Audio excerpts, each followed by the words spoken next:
미국의 남북전쟁이 한창 치열할 때의 일입니다. 서로 죽고 죽이는 상황이 계속되자 국가의 장래는 불투명해졌고, 그래서 국민들은 불안해했습니다. 많은 젊은이들이 희망을 잃고 방황하기 시작했습니다. 그때 한 청년이 용기를 내어 대통령 면담을 요청했습니다. 그 요청은 받아들여졌고, 이 청년은 백악관에서 링컨 대통령과 만나게 됩니다. 이 청년은 대통령에게 질문했습니다. 이러다가 미국이 끝장나는 게 아닐까요?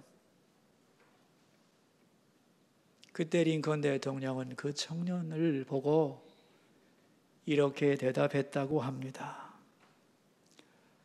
내가 자네만한 청년 시절에 어느 날 한적한 시골을 방문했는데 밤에 청명한 하늘에서 무수한 별똥별들이 떨어지는 걸 보았네.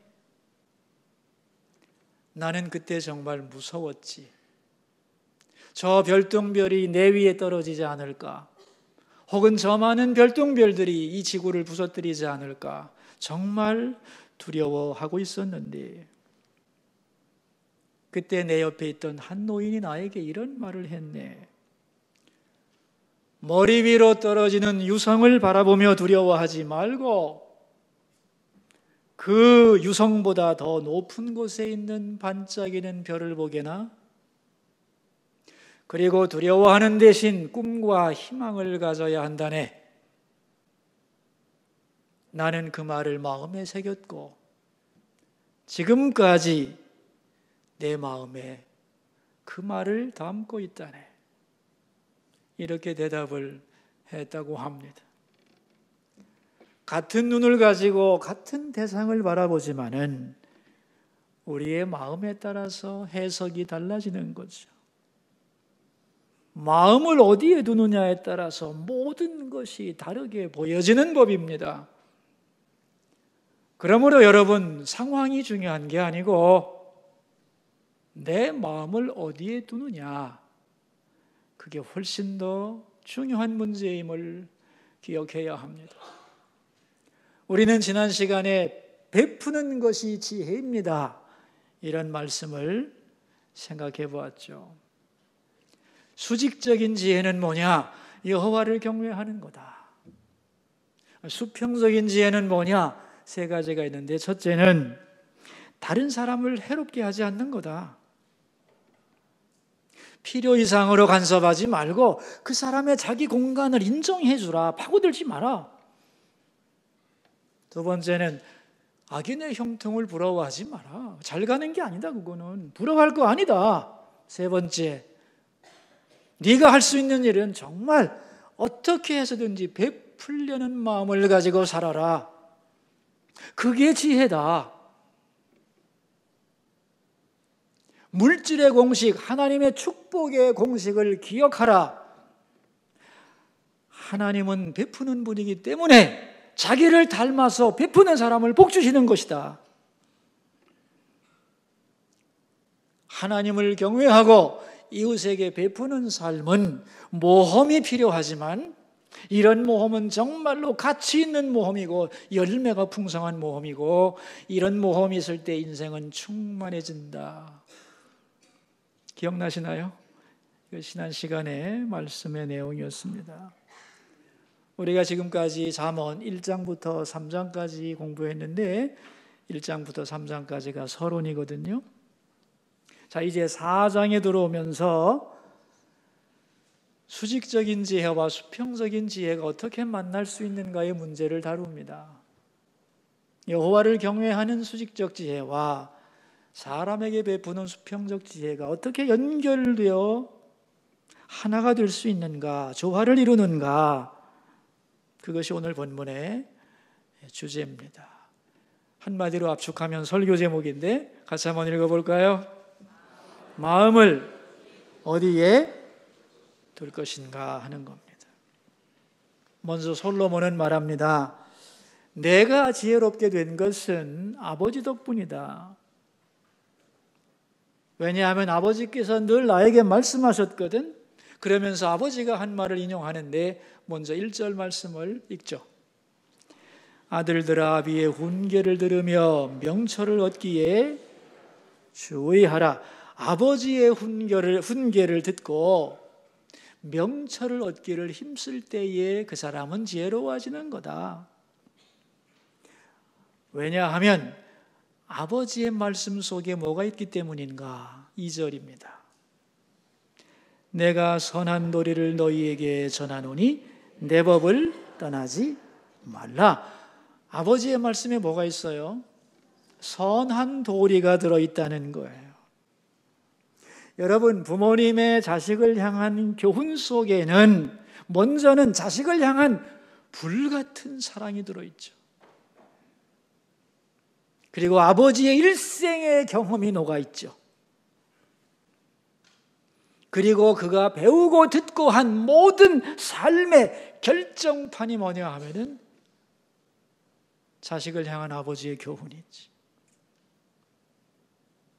그러므로 인생에 가치 있는 것들이 참으로 많지만 자녀를 향한 부모의 선한 도리, 그것은 무엇과도 비교할 수 없는 참다운 가치를 가진다는 거예요. 여러분, 우리가 한순간에 갑자기 지혜로운 사람이 되느냐? 그런 건 아닙니다. 지혜로운 사람이 되는 과정이 있어요. 3절입니다.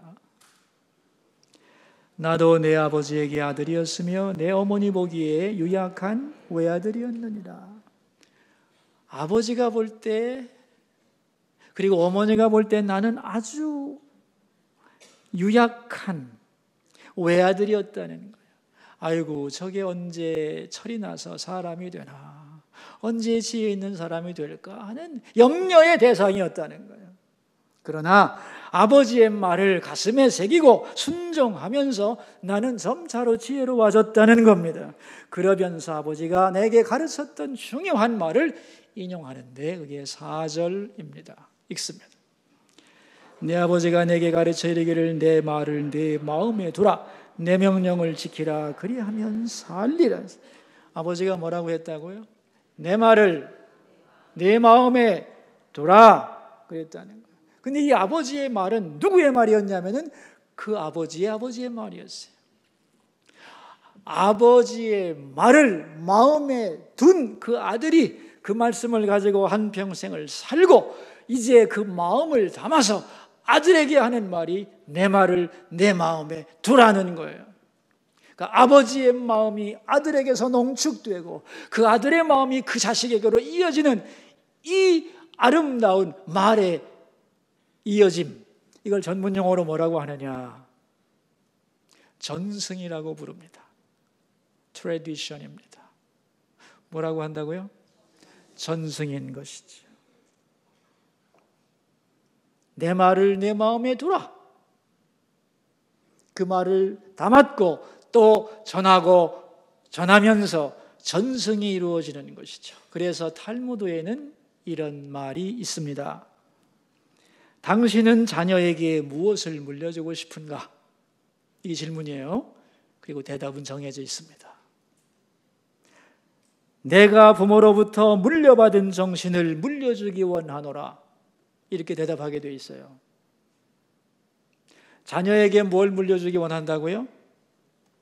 내가 부모로부터 물려받은 것, 그것을 물려주기 원한다. 그런 말이에요. 그게 진정한 유산이다. 그런 말입니다. 여러분, 그 열왕기상 3장에 보면은 솔로몬이 왕이 되는 얘기가 나와요. 왕이 되자 이 21살짜리가 왕이 됐는데 이 거대한 제국을 맡고 나니 너무너무 힘들고 부담스러운 거죠. 그래서 기도하잖아요. 1000번제를 드렸을 때 하나님이 그에게 나타나셔서 질문하시죠. 내가 너에게 뭘 줄까? 너는 구하라 그랬어요. 그때 솔로몬이 뭐라고 했죠? 지혜로운 마음을 주세요 그랬어요. 그런데 그때에 내가 지혜로운 마음을 하나님 앞에 달라고 했던 것은 이미 그 전에 내 아버지가 나에게 그것을 가르쳐 주었기 때문이다.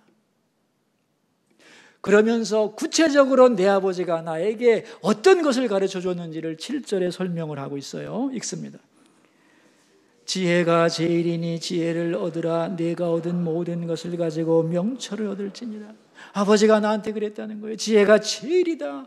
그러니까 어떤 일이 있더라도 지혜를 얻어야 되고, 이 지혜를 얻기 위해서는 어떤 대가를 지불해도 좋다고 하는 아버지의 교훈이 있었고, 나는 그 아버지의 말을 내 마음에 두었고, 그래서 하나님이 질문하는 그 결정적인 순간에 망설이지 않고 지혜를 주세요라고 대답할 수 있었다는 거예요.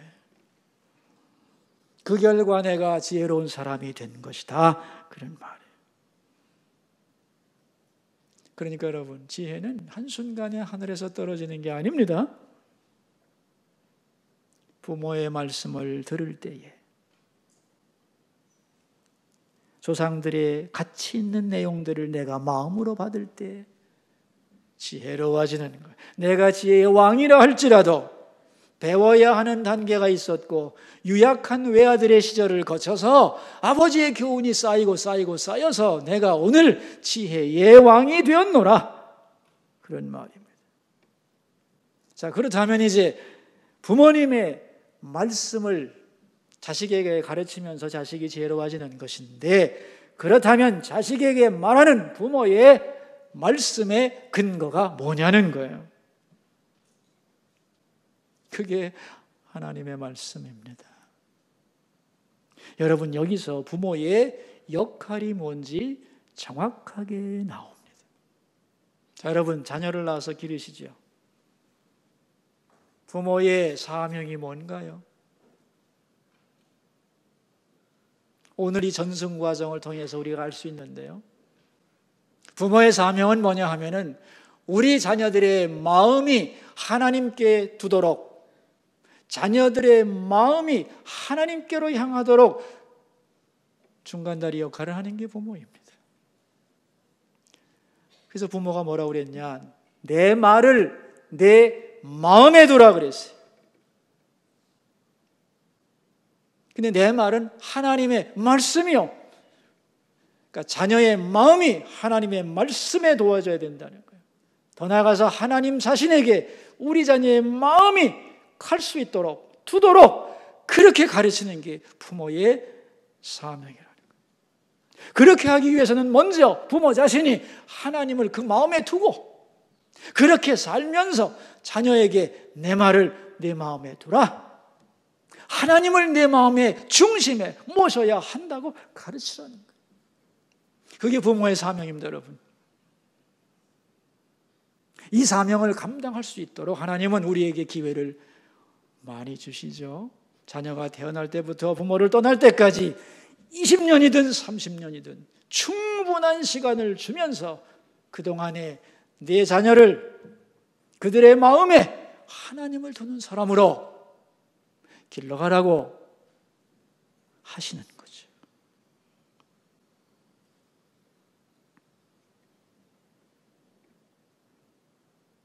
여러분이 이 기회를 놓치면 안 됩니다. 먼저 여러분의 마음속에 하나님을 모시고 우리 자녀의 마음이 하나님께 두어질 수 있도록 부모의 사명을 완수하는 여러분 되시기를 축원합니다. 자, 우리의 마음을 어디에 두어야 하느냐? 이건 인생에서 아주 중요한 주제입니다. 내 마음을 어디에 둘 건가?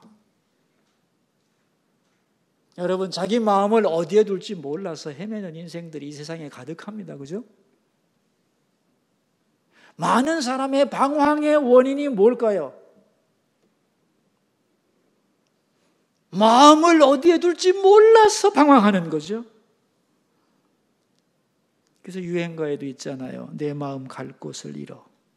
최백호 씨의 마음 둘 곳, 마음을 어디다 둬야 될지 모르는 인생. 그들에게 오늘 본문은 말씀하는 거죠.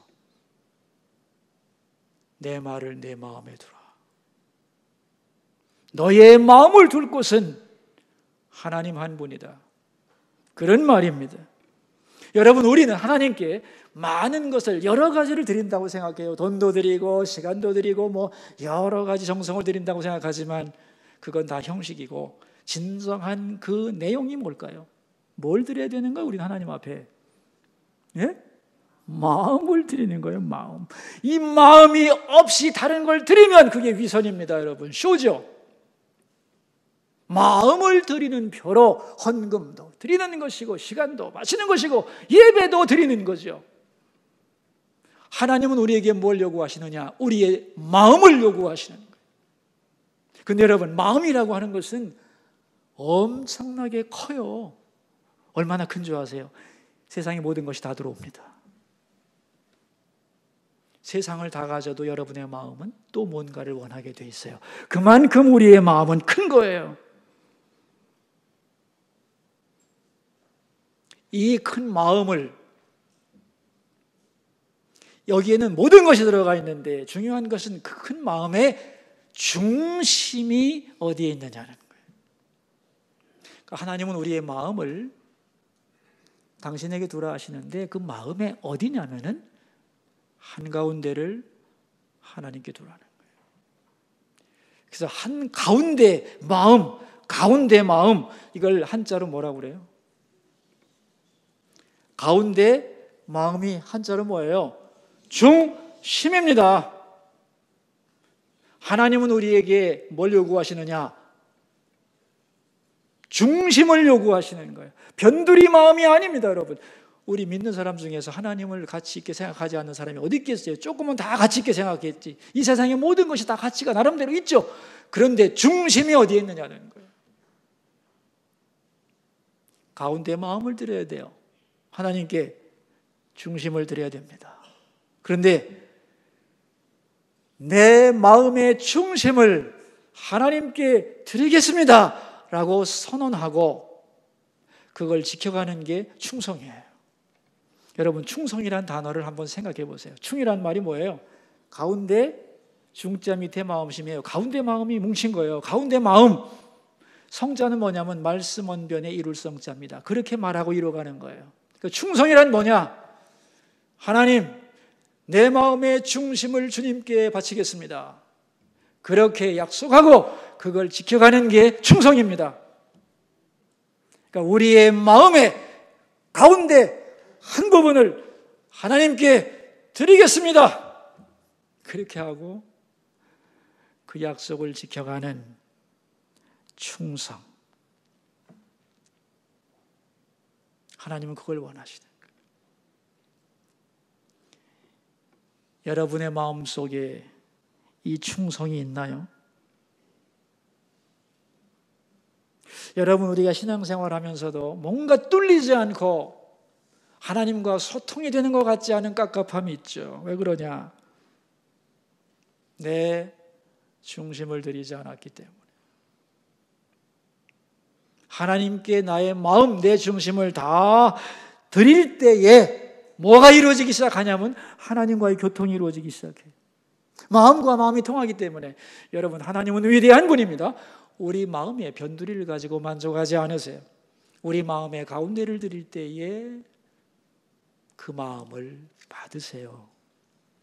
그리고 그 마음과 교통을 시작하는 거예요. 그래서 우리가 하나님 앞에 우리의 중심을 드리기 시작하면 하나님의 음성이 들려와요. 하나님의 감동이 밀려옵니다. 위로와 평안이 생겨나고 거기에 충만함이 생겨나는 거예요. 하나님은 우리 중심에 하나님을 모시고 그런 사람과 교제하기를 원하신다는 것, 그걸 기억할 수 있기를 바라요. 하나님, 제 마음의 중심을 주님께 드리겠습니다. 이런 고백이 지혜고 그걸 지켜가는 것이 충성이고, 그럴 때 제대로 된 인간이 될 수 있고 의미 있는 삶을 살아갈 수 있는 거다. 그럼 이런 질문을 하겠죠. 하나님은 왜 우리에게 충성을 요구하시지? 하나님이 우리에게 충성을 요구하는 이유는 우리가 충성스럽게 될 때에 우리의 마음이 리세팅이 되기 때문에, 우리의 마음이 제자리에 놓여지기 때문이다 그런 말이에요. 여러분, 모든 것의 중심이 제자리를 딱 잡으면 남은 모든 것들은 저절로 자기의 자리를 찾아가게 돼 있습니다. 그러나 중심 자체가 흔들려 버리면 모든 것이 엉클어지는 거예요. 우리의 가치관도 마찬가지입니다. 우리 마음속에 들어오는 이 세상의 가치관이 많지만은, 그러나 우리의 중심을 하나님 앞에 딱 갖다 두면 하나님의 형상을 가진 인간에게 하나님을 향하여 중심이 바르게 놓여지면 나머지 모든 것은 다 제대로 작동되기 시작하는 거예요. 이 세상의 모든 가치는 자기의 위치를 가집니다. 상대적으로 다 가치가 다를 수 있어요. 어떤 사람에게는 가족이 최고의 가치일 수도 있고, 어떤 사람에게는 사업이 최고의 가치일 수도 있고, 사람마다 조금씩 가치의 자기 위치가 달라져요. 그러나 그 중심에 들어갈 가치는 하나밖에 없어요. 그건 하나님 자신이에요. 이 하나님 자신 외에 다른 가치가 중심을 차지하면 그것을 성경은 뭐라고 부르느냐? 우상이라고 불러요. 그것이 하나님 외의 것이 중심에 자리 잡으면 모든 것이 엉클어지기 시작하는 거예요. 돈도 중요하고 사랑도 중요하고 일도 중요하고 건강도 중요하고 다 중요하지만 하나님 앞에 내 중심이 딱 세팅이 되고 나면 나머지 것들은 자기 자리를 찾아갑니다.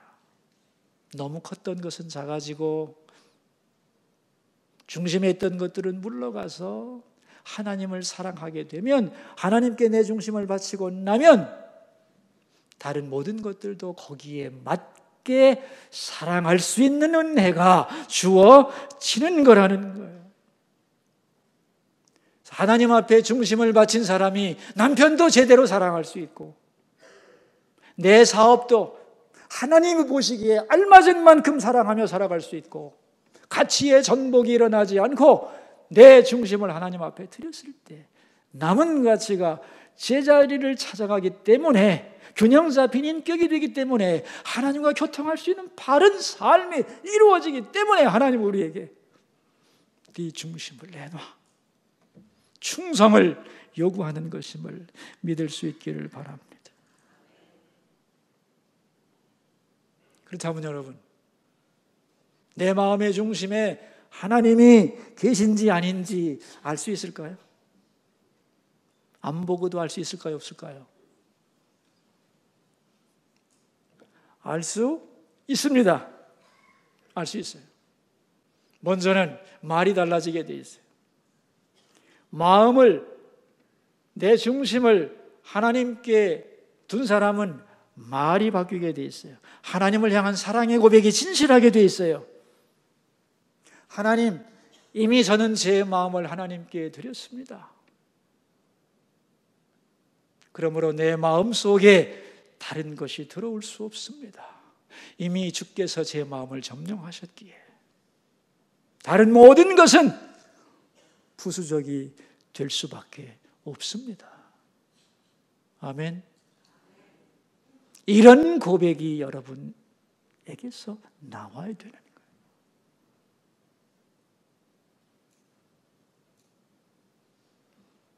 내 중심에 하나님이 자리 잡을 때 이런 고백이 나오게 되어 있고, 이런 고백이 나오면서 제자리가 잡히게 되어 있고 담대하게 되어 있어요. 세상의 모든 가치 있는 것들이 우리 마음의 중심을 차지하기 위한 싸움을 벌입니다, 여러분. 그건 그 나름대로 가치가 있기 때문에 배제할 필요는 없어요. 받아들이되 여러분의 마음의 중심을 내주지는 마세요. 변두리에 두세요. 그리고 중심에는 하나님을 붙잡아야 되는 거예요. 그리고 끊임없이 여러분의 중심에 자기 자리를 차지하려고 달려드는 것들을 예수의 이름으로 물리치세요. 비키라고. 나는 하나님께 내 마음을 드렸다고, 내 중심을 들였으니 네 자리로 가라고 명령할 수 있기를 바랍니다. 그래야만 여러분의 인생이 허무해지지 않는 거예요. 하나님 외에 여러분 마음의 중심에 붙잡은 것, 세월이 가면 그게 아무것도 아니라는 걸 알게 되고 인생은 허무해집니다. 이 세상에 이렇게 많은 사건이 있고 우리의 삶이 영고성쇠를 오르내리는 이유가 다 뭐냐? 중심에 두지 않을 것을 두고 있었기에 그것을 다 제자리로 돌려가는 과정이라는 걸 기억하세요. 문제가 복잡한 게 아닙니다, 여러분. 하나님이 내 마음의 중심에 계시면 그 사람은 흔들리지 않는 것이고 사랑의 우선순위가 분명한 사람으로 설 수 있는 것이죠. 그래서 내 중심을 하나님께 드린 사람은 먼저는 말이 바뀐다고 그랬죠. 두 번째는 뭐냐? 스스로 느끼게 됩니다. 내 안에 왕이 계신다는 것을. 여러분 질문하겠습니다. 솔직히 대답해 보세요. 스스로에게. 내 안에 주님이 계신가? 나에게는 보이지 않는 왕이 존재하는가?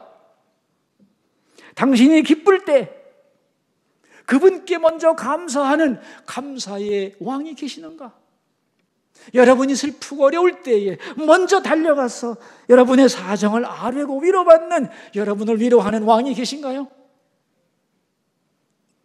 내가 질문할 때 은밀하게 홀로 고민하는 것 같으나 누구에겐가 질문할 때 그 질문에 대하여 대답해 주는 왕이 계십니까? 그 왕이 계시기 때문에 거친 세대를 살아가면서도 내 앞길에 대하여 두려워하지 않고 당당하게 미래를 향해 걸어갈 수 있는, 모든 것을 맡길 수 있는 왕이 계신가요?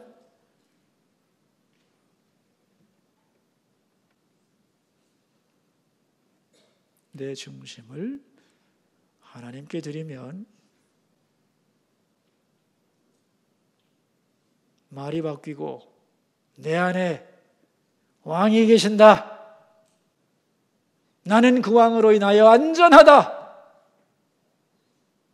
찬송할 수 있게 되는 것입니다. 여러분, 신학적으로 말해서 신앙이란 가치 정위다, 이런 말이 있어요. 신앙은 가치 정위다. 좀 어려운 말인데 영어로는 value orientation이란 말이에요. 그러니까 가치를 늘 제자리로 돌리는 작업이 신앙이라는 거예요. 수많은 세상의 가치들이 우리 안에 들어와서 자기 가치가 최고라고 싸움을 하는데, 참된 신앙이란 부단히 그 가치를 오리엔테이션, 제자리로 돌리는 거예요. 하나님을 중심 가치로 두고 내 중심에 오려고 하는 가치를 너는 아니야 라고 몰아내고, 이러한 가치 정위의 작업이 신앙 생활인 것입니다. 그래서 가치를, 다른 말로 말하면 가치를 튜닝하는 것이 신앙 생활인데, 여러분, 우리가 살아가면서 끝없이 뭔가를 튜닝하죠, 그죠? 자꾸 튜닝을 해야 돼요. 왜? 가만히 있어서 제대로 가지 않기 때문에. 우리가 살다 보면 구조가 잘못되면 뭐 해야 되냐면 구조 조정을 해야 돼요. 그게 구조를 튜닝하는 거예요. 또 운전할 때 보면은 가만히 앉아 있으면 차가 똑바로 안 가요, 그죠? 계속 운전대를 조정하면서 튜닝을 해야만 제대로 자동차가 앞으로 갈 수 있다, 그런 것이에요. 그런데 진정한 조정은 뭐냐?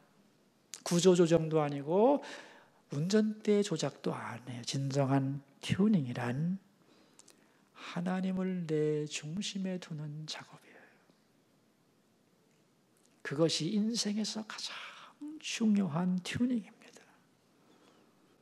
이 튜닝 작업은 싸움이 필요해요. 왜? 지독하게 자기를 중심에 두려고 하는 가치들이 우리를 침범하기 때문에.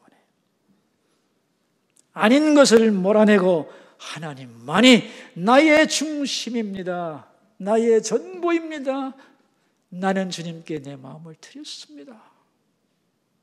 고백하면서 그 길로 가는 이 튜닝 작업이 진정한 신앙이고, 그렇지 않을 때, 그렇게 될 때에 우리는 실망치 않게 되는 것입니다. 왜냐하면 하나님은 우리를 실망시키는 분이 아니거든요.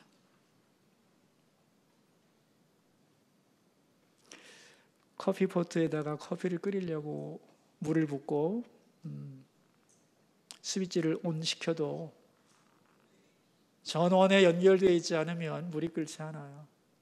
파워가 생겨나지 않습니다.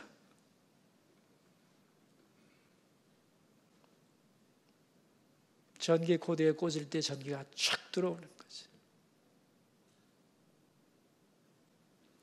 우리의 중심을 하나님 앞에 드릴 때 하나님과 우리가 찢하게 오는 거죠. 내 중심을 하나님이 받으시고 내 중심에 하나님이 좌정하시면서 하나님의 은혜가 임합니다. 그래서 하나님과의 교통이 이루어지는 거예요. 그래서 내 마음의 중심에 하나님을 모시는 것은 지혜인 동시에 능력이 되는 것입니다. 이 은혜를 주려고 하나님은 네 마음을 나에게 달라고 하시는 거예요. 우리들 속에 있는 엉클어진 수많은 가치들, 예를 들면 100가지, 200가지의 수많은 세상의 가치들이 내 마음 속에서 자기 자리를 서로 차지하기 위해서 용을 쓰고 있을 거 아닙니까, 여러분?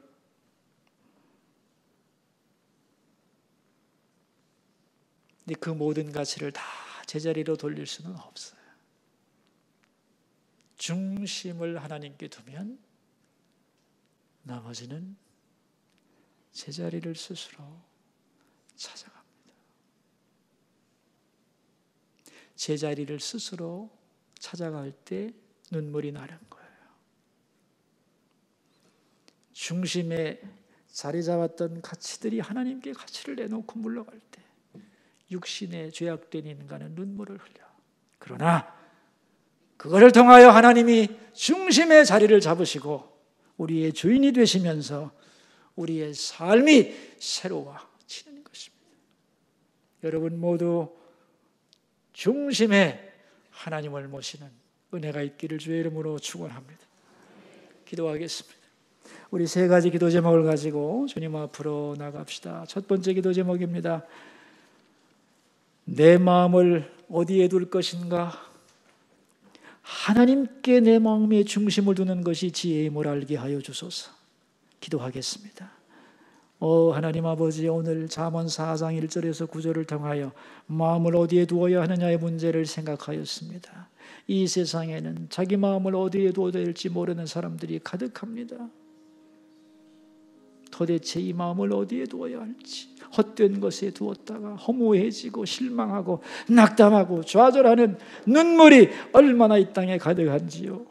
오 주님, 우리의 중심에 계실 분은 하나님 한 분뿐임을 믿습니다.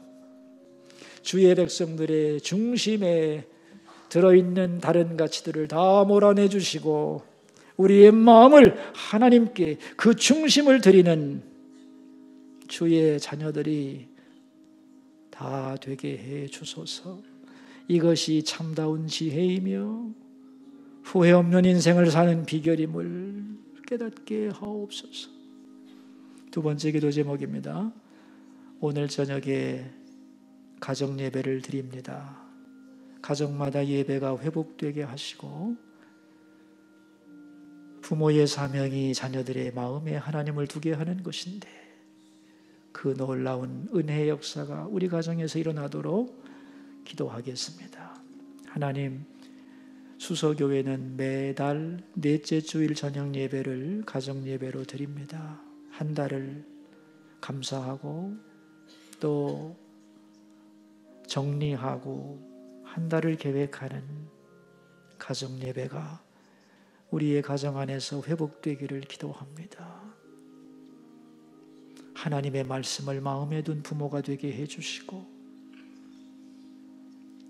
또 우리 자녀들의 마음에 하나님을 둘 수 있도록 가르치는 시간이 되고, 그래서 신앙의 전승이 이루어지는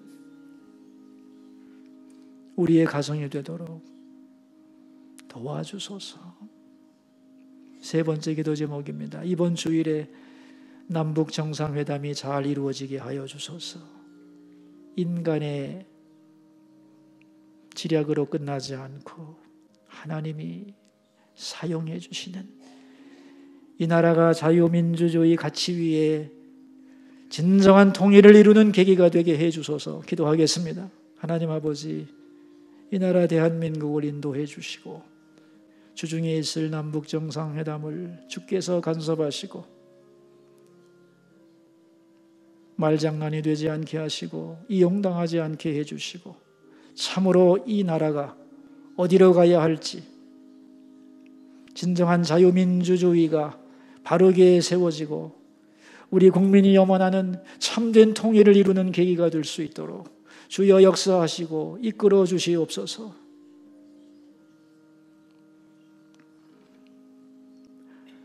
살아계신 하나님, 이 세상에는 자기 마음을 둘 곳을 찾지 못한 사람들이 너무도 많습니다. 하나님은 우리 마음을 어디에 두어야 하는지를 말씀해 주셨습니다. 내 말을 내 마음에 두라. 맞습니다, 주님. 우리 마음을 당신에게 두게 하여 주소서. 두지 말아야 할 것에 우리 마음을 빼앗기지 않게 하여 주옵소서. 이미 제 마음은 당신의 것입니다. 그러므로 아무것도 다른 것이 제 마음의 중심이 될 수 없습니다. 이런 고백이 분명한 성도들이 되게 하여 주시고 이 고백을 지켜가는 충성된 증인들이 되게 하옵소서. 그래서 참으로 지혜로운 사람이 되고 바른 인생을 살아갈 수 있도록 주여 우리 한 사람 한 사람을 붙들어 주시옵소서. 존귀하신 예수님 이름으로 기도하옵나이다.